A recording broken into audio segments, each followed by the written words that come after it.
ce monde-là, je les connais, man. Tout ce monde-là, je les connais. Les trucs de Red Pill, là, je know ça depuis, je sais pas, depuis peut-être 5 ou 6 ans, man. Et quand je te dis ça, c'est vraiment même depuis le début des débuts de la tendance, hein. J'ai commencé à écouter ces gens-là. Mais perso, man, c'est comme je t'avais dit. Moi, je ne regarde plus les gars là. Je n'écoute plus les gars là, en fait. Sans même s'en rendre compte, il y a trop de discours là-dedans qui nourrissent simplement un sentiment d'aigreur, en fait. Mine de rien, à force de les écouter, tu vas finir par devenir aigri, et surtout vis-à-vis des femmes. Et ça, c'est vraiment quelque chose que je t'exhorte à ne plus faire. Peut-être, genre, de temps en temps, regarder comme je le fais. Il y a des gars comme Barbe Bleue et autres là, que j'aime bien regarder en passant et tout, mais dire que je suis encore là à écouter et tout ça. Tu sais, au-delà du fait que qu'on a notre propre conception des choses, qu'on a nos propres expériences qui nous ont amenés à adopter un certain type de caractère et tout ça là, mais le fait d'être exposé à un discours en permanence nous amène parfois comment dire, à créer des mécanismes qui vont même faire en sorte qu'on devienne même les personnes qu'on est supposé même éviter. C'est-à-dire que tu veux être quelqu'un qui a une bonne relation, qui est bien avec ça, un gars et tout ça, l'argent, machin. Mais tellement tu veux être le gars qui représente plus ou moins le côté red pill là, que tu ne te rends même pas compte que tu adoptes des mécanismes qui nourrissent en fait ce truc-là qui va faire en sorte que ta relation ne marche pas. Et le pire, c'est que quand ça va pas marcher, tu vas systématiquement mettre ça sur le coup de la personne avec qui tu étais, qui n'était pas une bonne personne et tout, et tu ne verras même pas le fait que toi-même tu as été quelqu'un de peut-être genre malsain par simplement ton comportement.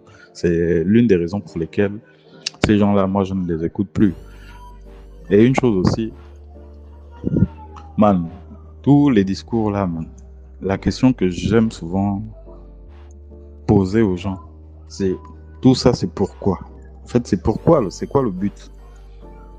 Il y a quelqu'un qui m'avait sorti une fois, oui, mais c'est pour ne plus, genre, tu vois, ne plus être attaché, ne plus avoir mal et tout ça, la genre, machin et tout et tout.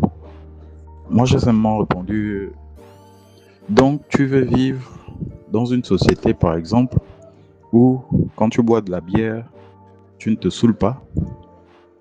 C'est une façon de dire simplement que c'est ça le monde, man.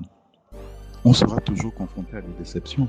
Le truc, c'est juste avoir l'expérience pour savoir comment maintenant encaisser les choses. On aura toujours mal, on aura toujours des mauvaises expériences, on aura tout, qu'on le veuille ou pas, tant qu'on est exposé à ce type. La meilleure façon de ne plus faire maintenant comme les midterms, c'est comme ça qu'on appelle là c'est le haut niveau maintenant, ou les incels. Le haut niveau des gens qui ont une haine envers les femmes au point de ne plus fréquenter les femmes. Maintenant, quand tu en arrives à ce niveau-là, ben, là, c'est plus les femmes qui ont un problème, c'est toi qui as un problème, man.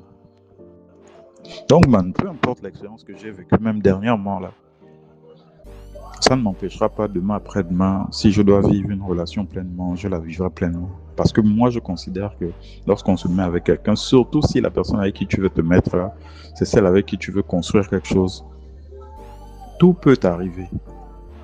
De la bonne comme la mauvaise chose, mais partir du principe systématiquement que lorsque tu seras avec quelqu'un, il y a de fortes chances que tu sois déçu, ben, c'est mort déjà dès le départ. Et quand je dis ça, c'est pour dire simplement que en ayant cet aspect des choses, tu verras le mal partout, tu vas créer toi-même les facteurs qui vont créer justement ce mal que tu cherches à éviter. Donc c'est pour ça que moi je t'exhorte même aujourd'hui à ne plus trop écouter ces gens-là. Ça ferme en fait, ça te met dans une bulle. On appelle ça une chambre à écho. C'est-à-dire que tu n'entends que tes propres idées, tu n'entends que tes propres pensées et tu finis par croire même qu'à la limite c'est ça qui est vrai, quoi. Ils ont raison, dans beaucoup d'aspects, ils ont raison. Ça, je ne leur enlève pas ça. Ils ont raison. Mais en faire maintenant un idéal de vie, non.